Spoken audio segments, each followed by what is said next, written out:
Hi, in this video I'm going to share with you the first step in the three-step process to help you sell absolutely anything. When we think of sales, often the image of a pushy salesperson comes to mind, and that's probably because we've all had the experience of being sold to badly. And by that I mean that we've had the experience of someone treating us like a number and wanting us to part with our hard-earned cash to buy something that we might not need from them. We feel like that person hasn't invested the time or effort to build trust, earn our respect, and yet they're already asking something from us. And that makes us feel quite uncomfortable. When we feel that kind of discomfort, our response is fight or flight. And more often than not, we want to escape out of that situation and just say no to whatever that person is asking for, even if we might actually need their product or service. So when it comes to us being in the seller's position, we often feel the sympathy having been a buyer ourselves. And we often feel a level of guilt at asking someone for the sale.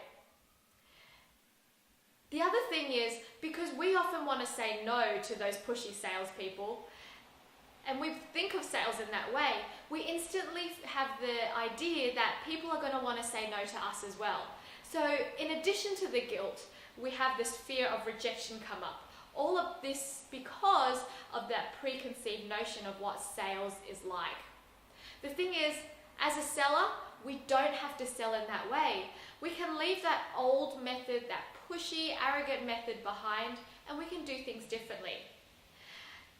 This step is all about doing things differently. Instead of getting someone to accept us and accept our offer, instead of having that as the focus, the first step should be focusing on lowering the hurdles. And that means building respect and trust and rapport. Now, in this video, I'm going to share with you the easiest and quickest way for you to lower the hurdles in your next conversation. And that is through clever building of rapport. A lot of people build rapport by making random small talk about how was your weekend, how were the kids, what did you do, all that kind of thing. And that's good because I appreciate that is trying to build rapport.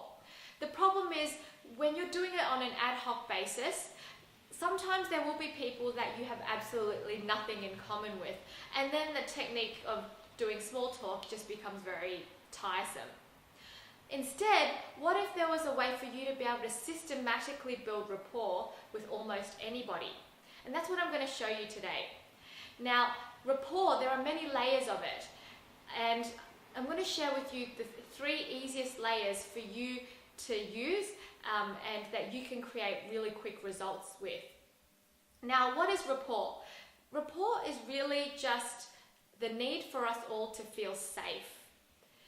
And the way we feel safe is by hanging around and spending time with people that we feel are familiar to us. Think about in the animal kingdom, okay? Animals of the same kind will live together.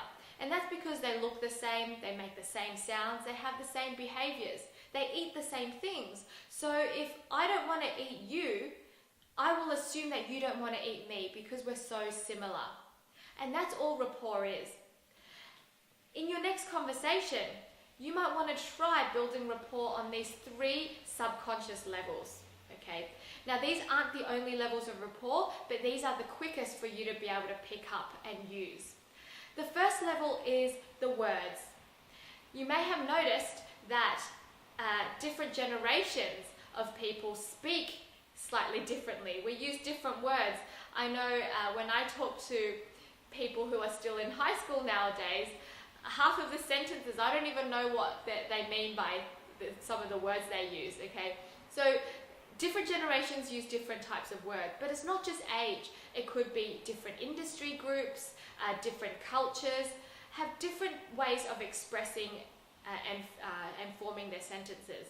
So in your next conversation, you could be doing some research on who you're going to be speaking to, or even in the conversation itself, you could be picking up some of the words they're using and start using them in your sentences too.